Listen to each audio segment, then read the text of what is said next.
मैं जीसी साहब को वेलकम करता हूँ। अब तो हमारे पुराने फ्रेंड हो गए। कल इवनिंग में शोपियान पुलिस को एक इत्तला मिली थी कि मनिहाल विलेज में 4 टेररिस्ट छिपे हुए हैं। आर्मी सीआरपी पुलिस कॉर्डन डाली और हम लोग अपील किए। इनफैक्ट उसमें से एक टेररिस्ट के वाइफ को भी ले गए, हम लोग अपील करवाए। बाकी की फैमिली में अपील किए लेकिन सरेंडर नहीं किया और उधर से अंदर से घर के अंदर से फायरिंग किया। फिर इनकाउंटर शुरू हो गया। इनकाउंटर में 4 टेररिस्ट मारे गए। चारों कैटेगराइज टेररिस्ट है, लश्कर तैयबा से बिलोंग करता है। हालांकि अपने आप को सो कॉल्ड लश्कर मुस्तफ़ा बोलता है, लेकिन हम लोग TRF, PEF, LEM को उतना तरजीह नहीं देते हैं। ये फेक नेम्स हैं, ये सब ऑफुट है, LAT का, कोई जैश मोहम्मद का। तो ये सारे हमारे कैटेगराइज हमारे लिस्ट में ये LAT के नाम पर है। 3 पिस्टल एक के मिला है। मैं चारों का नाम बताता हूँ। एक है रईस अहमद भट्ट जो अक्टूबर लास्ट ईयर से एक्टिव था। दूसरा है आमिर सफ़ी मीर जो फरवरी 2021 से एक्टिव हुआ इसी साल। याकीब अहमद मलिक है जो दिसंबर लास्ट ईयर से एक्टिव हुआ है।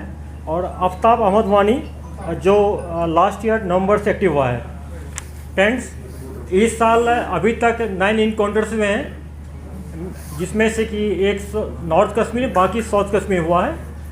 और इस 9 इनकाउंटर में टोटल 19 टेररिस्ट मारे गए। इस 19 में से 9 जो है 9 सिर्फ शोपियान डिस्ट्रिक्ट का है और 2 टॉप क्लास का कमांडर है। एक अलवदर का जो गनी ख्वाजा मारा गया था सोपुर में, और एक सज्जाद अफगानी मारा गया था जैश मोहम्मद का। 2 टॉप कमांडर है। टोटल 18 टेररिस्ट रैंक में नए लड़के ज्वाइन किए हैं, जिससे 18 में से 5 इनकाउंटर में मारे गए हैं। 3 अरेस्ट हुआ है, बाकी फील्ड में एक्टिव है। उनके पेरेंट्स से भी हम लोग अपील कर रहे हैं कि उनको वापस लाएं। कुछ पाइपलाइन में है, शायद वापस भी आ जाएगा। और इसके अलावा हम लोग करीब 7 ऐसे यूथ था जो कि ज्वाइन कर चुका था, उनको फैमिली के हम लोग हेल्प से वापस लाए हैं। और हम लोगों पर पुलिस सिक्योरिटी फोर्स और पेरेंट्स काफ़ी ट्रस्ट बढ़ा दिए हैं। और कल भी हम लोग एक्सपेक्ट कर रहे थे कल रात में 2 बजे की सरेंडर कर जाएगा। काफ़ी अपील हो रहा था फैमिली की साइड से हम लोग से, लेकिन नहीं हो पाया, उन्होंने नहीं माना। और फिर भी हम लोग लगे हुए हैं। इसके बाद जहाँ तक बात है SOP फॉलो करने का, हम लोग पूरी तरह इसको फॉलो, जैसा कि आप लोग पहले बोले थे हम लोग कि जनवरी में पहला PC में कि हम लोग का फोकस रहेगा खास करके जो लोकल टेररिस्ट है जो हमको सरेंडर कराएं, चाहे ड्यूरिंग इनकाउंटर हो या बिफोर इनकाउंटर। ये हम लोग प्रोसेस में लगे हुए हैं। SOP का फॉलो हो रहा है। सिक्योरिटी फोर्स बहुत प्रोफेशनली वे से ढंग से काम कर रही है।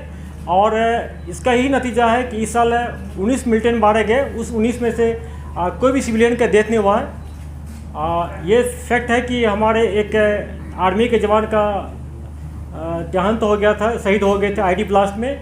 पुलिस का एक इनकाउंटर में बडगाम मारे गए हैं, शहीद हो गए थे। और 2 जो हमारे पुलिस वाले पर फिटाइन टाइप का हमला किया था बागत में, उसमें शहीद हो गए। टोटल पुलिस और सिक्योरिटी फोर्स मिला के 4 शहीद हमारे हुए हैं। हम लोग अपने ऑपरेशनल स्किल को बढ़ा रहे हैं कि कोई कोलेटरल डैमेज नहीं हो और हम को भी लॉस कम हो। कल के इनकाउंटर में आर्मी के जवान थोड़ा जख्मी हो गए, अभी उनका हालत बिल्कुल ठीक है, हॉस्पिटल में है। जहाँ तक रेजिग्नेशन का बात है, पाकिस्तान अभी तक बाज नहीं आया है। अभी भी हम लोग 7 नए टेररिस्ट इंट्रोगेशन बात किए, उनसे पता चला कि पाकिस्तान से उन्होंने प्रूफ भी देखा है कि सोशल मीडिया पर किस ढंग से उसको इंस्टिगेट किया जा रहा है, रेडिकलाइज किया जा रहा है। दूसरी बात ड्रग्स है, ड्रग्स भी काफ़ी पाकिस्तान से आ रहा है। हमारे लड़कों को यूथ को ख़राब किया जा रहा है। इससे मैं पेरेंट्स से अपील करता हूँ कि अपने बच्चों को संभाल रखें, उनसे काउंसलिंग कराएं। अगर कोई बच्चा किसी का, अगर बेटा हो चाहे लड़कियाँ हो, अगर ड्रग्स लेती है, हमारे पुलिस का जो हॉस्पिटल है ड्रग्स डिटेंशन सेंटर, वहाँ जाए, उसको हम लोग पूरा हेल्प देंगे, करेंगे, उनको मिनिस्ट्री में लाएंगे। उसके अलावा मैं उन लड़कों से खासकर जो ज्वाइन कर लिया उनसे अपील करता हूं कि 2 टाइप का, या तो आप पहले आ जाएं या इनकाउंटर में जब आपको मौका मिलता है उस टाइम ये आपको मौका दिया जाएगा सरेंडर करने के लिए, आप उसमें आ जाएं। आपके साथ कुछ नहीं होगा, हम लोग आपको एक्सेप्ट करेंगे, कोई दिक्कत नहीं होगी। बाकी संभर की जहाँ तक बात है, हम लोग पूरी तरह तैयार है। हम लोग का अपना प्लान बन गया है। कहीं कहीं हम लोग नाका को बढ़ा दिए हैं, कहीं कैंप को शिफ्ट कर रहे हैं। और जैसा कि हम सब जानते हैं कि इलेक्शन के बाद हम लोग को एडिशनल फोर्स मिल जाएगा और जहाँ जहाँ सिक्योरिटी का कमी है, जिस एरिया में सिक्योरिटी का कमी है उसको हम प्लग कर लेंगे। और बहुत ही सक्सेसफुल सेफ इंसिडेंट फ्री यात्रा करवाएंगे हम लोग, कोई दिक्कत नहीं होगी। और लॉ एंड ऑर्डर की जहाँ तक बात है कि अगर किसी इनकाउंटर में छुटपुट पथराव होता है, देखिए एक चीज़ बात मानना पड़ेगा आपको, जब फायरिंग शुरू होता है तो हम लोग गांव से और उसके आसपास से घर से लोगों को निकाल लेते हैं। घर से निकालेंगे तो कहाँ रहेगा, इनकाउंटर साइड के बाहर रहेगा। तो इसका मतलब ये नहीं होता है कि वहाँ पर जुलूस जमा हो गया। ये लोग उसी गाँव के होते हैं, उसमें से 5-10 कुछ मिसक्रिएंट होता है जो पत्थर मारता है, उसको हम लोग ठीक से हैंडल कर रहे हैं। जिसका उसमें वीडियो में प्रूफ आता है या पिक्चर है, उसको अरेस्ट करेंगे हम लोग। कुछ को PSM बुक किए हैं और आगे भी करेंगे। लेकिन ऐसा कोई वारदात नहीं हो रही है कि दूसरे गांव से लोग आके ज्वाइन कर रहे हैं पत्थरबाजी में। इश्यू कोई सीरियस नहीं है। मैं आप लोगों से अपील करता हूं कि इनको ज़्यादा इस बात को ज़्यादा ऐसा माहौल नहीं क्रिएट करें, फॉल्स नैरेटिव नहीं फैलाएं कि पथराव बढ़ गया है। जहाँ भी हो रहा है अंदर कंट्रोल कर रहे हैं हम लोग, बहुत ढंग से इसको कंट्रोल करेंगे, कोई दिक्कत नहीं होने देंगे। ड्रग्स की बात है, मैं आप लोगों से भी फिर से अपील करता हूँ कि आप लोगों की मीडिया का कर्मी का, मीडिया फ्रेटर्निटी का ये ड्यूटी बनता है कि पेरेंट्स को और यूथ को अपील करें, उनको इस बीमारी से बचाएं। ये हमारे न्यू जनरेशन के लिए बहुत डेंजरस ही है। सिर्फ ड्रग्स से लोग मिलिटेंसी ज्वाइन नहीं करता, बल्कि बहुत सारे सोशल इविल है, क्राइम जो है उसमें भी इन्वॉल्व होता है, पढ़ाई छोड़ता है। हम लोगों का पुलिस का, सिक्योरिटी फोर्स का पूरा जोर रहेगा इस साल कि हम लोग माहौल को अच्छा बनाए। 2 चीज़ हम लोग मेंटेन करना चाहेंगे कि स्कूल कॉलेज कभी बंद नहीं हो, वो तब होगा जब कोई इंसिडेंट नहीं होगा, माहौल ठीक होगा। दूसरा है कि हम लोग का फोकस रहेगा ऐसा हम लोग माहौल बनाए कि टूरिस्ट भारी भरकम मात्रा में यहाँ आए, कि लोगों को रोज़गार मिले, यहाँ के लोग पैसा कमाए, सुख शांति यहाँ आए। अब मैं जोशी से रिक्वेस्ट करता हूँ साहब से कि ऑपरेशन के बारे में कुछ डिटेल बताएं। पुलिस, CRPF और आर्मी के अंदर बिल्कुल 100% तालमेल है। तो बताए हुए प्लान के हिसाब से तीनों फोर्सेस अपने अपने प्लान के हिसाब से लोकेशन पर गई है। लोकेशन पर पहुंचने के बाद जैसे IG साहब बता रहे थे, सबसे पहले एक ही हमारी बटालियन से ही जो कि 44 RR है, वो जाके उसकी फैमिली तक पहुंची है। उसकी फैमिली, उसकी वाइफ को, उसके बच्चे को लेकर इनकाउंटर साइट पर गए हैं।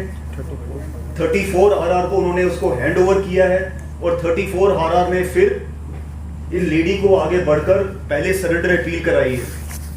उसके बाद उसके बच्चे को भी फैसिलिटेट किया है जो कि 4 साल का था, कि शायद उसके कहने से वो वापस आएगा।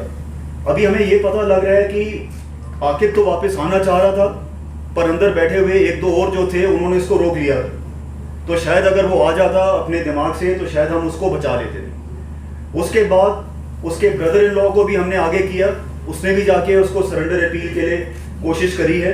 यही चीज़ तब भी हमारे को पेश आई और तभी अगर आप देखेंगे रात से लेकर हम सुबह तक इसीलिए डिले कर रहे थे कि हम जितना हो सके कोशिश करें और सरेंडर ले सकें। पर जब वो सारी चीज़ें फेल हो गई और अंदर से फायर तेज हो गया, तब हमारे पास कोई चारा नहीं था कि अब हम अपनी अगली कार्रवाई कर सकें।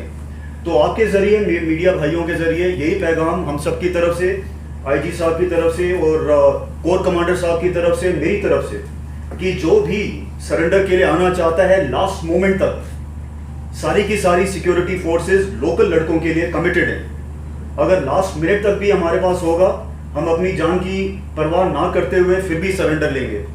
मेरे एक लड़के को जो 34 RR का था, जिसको गोली लगी है, वो गोली भी इसीलिए लगी है क्योंकि वो कवर लेकर आगे जाके उसको लाने की कोशिश कर रहा था। अगर हम ये सब ना करते तो शायद ये इनकाउंटर आधा घंटा भी ना चलता। तो पहला पॉइंट ये है।